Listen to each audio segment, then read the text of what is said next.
Vegas is on a heater going into this conference final. Montreal is on a heater. They've won Yeah. 7 since haven't lost since game 4 of the Toronto series. So this one, I mean, all the odds makers have Montreal as such heavy underdogs. It's like very disrespectful, I think. I don't know if I disagree with it necessarily, but I think this one might be a lot tighter than people are giving the Canadians Yeah. credit for. Yeah. My prediction is 4-2 Vegas. 4-2 I Vegas. think. Yep. I think Vegas wins it. All said, but Montreal, Carey Price, man.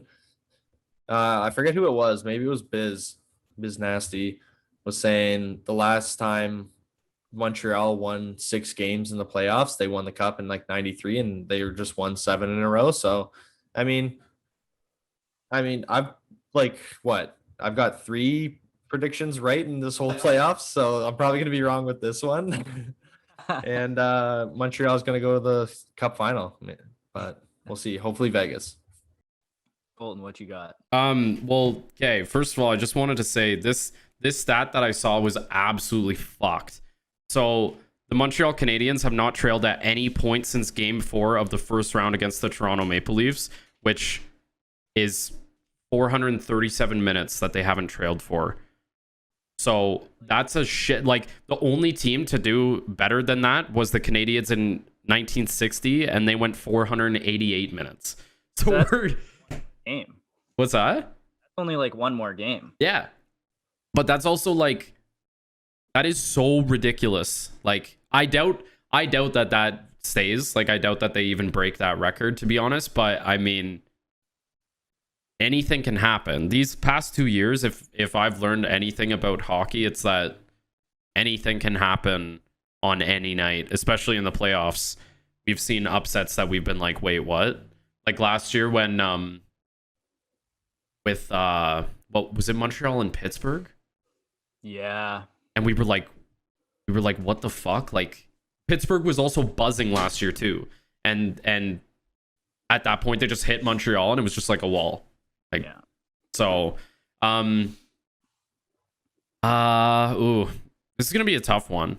I think if Vegas's second line is rolling as hard as they have, like, it's gonna be really hard for Montreal to it's because I think Montreal's top line can shut down any one of their top lines, but then after that it's like, okay, like, you put Kotkaniemi out with like Braden McNabb just going around fucking laying kids out, and Kotkaniemi's gonna do a cartwheel like fucking after the little tap. So I'm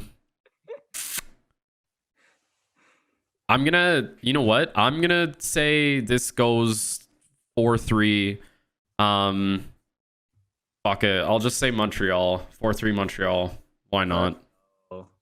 I actually think out of all the teams, I think Montreal matches up the best against Vegas. So we'll see.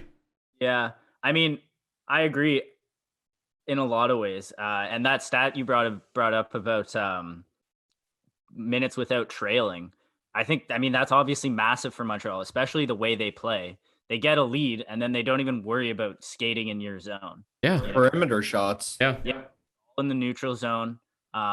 Very low action. Like, they're like not a lot of shots, not a lot of shit going on, lots of pucks off the glass out of the zone. And if they can play with a lead, it really makes you come to them, and then that gives them chances to break you down if you get caught pinching or something like that. They've got the pace to beat you down the ice. I think Vegas plays, like, I feel like both the teams they've played so far, I mean, say what you will about Winnipeg, and Toronto obviously is a different beast, but those are teams that want to score goals, and kind of they want to be the team, like, they want to outscore you. Whereas I feel like Vegas is one of those teams that, yes, they can outscore you. They've been scoring in bunches. But they're perfectly happy in a 1-0 game, just as Montreal is. And when I look down, I think like the forward lines are really where it comes down. And the Montreal formula of putting that Danault line out and shutting, like Danault and Gallagher, and just shutting down the other team's top line, like, I think that's less effective when the other team doesn't have like a top line that you're expecting to score a lot of goals. You know, like if you're shutting down Matthews and Marner, that is a massive in terms of what the other team is getting from their top players. Same thing can be said for, I mean, Scheifele, Wheeler, Ehlers, but Ehlers and Wheeler, Kyle Connor as well. Mark Scheifele didn't really play most of that series, obviously. None of that series. Yeah. But I feel like, you know, if you have that Deneau line out and you're shutting down like the Pacioretty line, it's like, okay, well, fine. We'll score elsewhere. Vegas has such well-rounded goal scoring that you're not getting that much value out of having a shutdown line. And then they toss out the Mark Stone line. It's like, well, good luck scoring on them. Yeah. Right. This one, I mean, if Montreal can get the first goal, I wouldn't be surprised if they took a couple.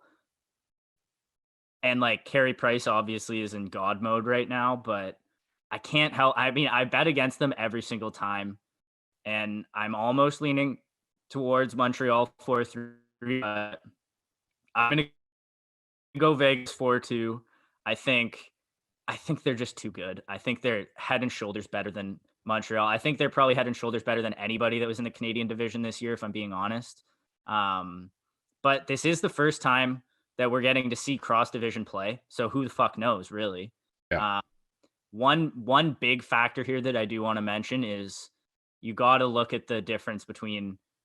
I mean, Montreal is going to be going into Vegas game 1, playing in a fucking packed house, and they've played in front of what 2,000 fans in Montreal. So that, especially with how much youth they have on that team, obviously they have a lot of experience as well, but that's going to be a tough one. They're going to be leaning on those experienced guys like Weber, like Corey Perry, Eric Stahl, Carey Price, because that's going to be a very, very intimidating environment and something they're not used to. Even like outside of the intimidation, just like being able to communicate with your teammates. If you can't hear them, that's something that you maybe have got used to over the course of this season playing in empty arenas. So I think that's going to be a massive, massive factor. And it's not something they're going to get at home either. So just for that reason alone, I think I give Vegas the edge in this series, even if I thought the teams were 50-50, which I honestly don't. So I got to go 4-2 Vegas. Yeah, something very interesting about this series as well is that Nick Suzuki was drafted by Vegas and traded for Pacioretty. So Pacioretty's now playing Montreal, his old team, and Nick Suzuki's playing his old drafted team that he never played a game for. But also Mark Stone has played Montreal, I think 3 or 4 times in the playoffs. It might have been 3 with a couple series wins. And if you look at his stats, I don't have them right now, but it'd be good to put it up on like Twitter or something. Mark Stone's stats against Montreal, because he has always been a pretty good producer and has solved Carey Price. So, I mean, he played against them in the same division for a long time. So he might have some insider knowledge, insider trading, or something between the teammates to solve Carey Price, because they got to do something to break Carey Price's numbers, because I don't think they're going to win the series if they're still like this at the end of the series. So yeah, well, that brought that up too, because I think Vegas actually does play in a way that makes it not easy, but easier to beat good goalies. Like you look at both Toronto and Winnipeg, the teams Montreal has played, and a lot of their goals are on like they rely on snipers. You know, clean shots that are just great shots. You look at a lot of Austin Matthews goals. Same with Kyle Connor and Nikolai Ehlers, right? Yeah. It's just absolute rips. Whereas, and then if the goalie's hot, he gets a good look at the shot. Doesn't matter how good the shot is, he's saving it. And most of the goals Price has let in are like more chippy, right? Vegas scores those chippy goals. They're not relying on players getting good looks and just sniping past goalies, right? They're going back door. They're blasting them from the point. They're crowding the net front. And I think that's exactly what you need to beat Carey Price in this series. And really, if you can beat Carey Price, I think it's game over. Carey Price is going to have to stand on his head to give them a chance in this one, and I don't see it. Yeah.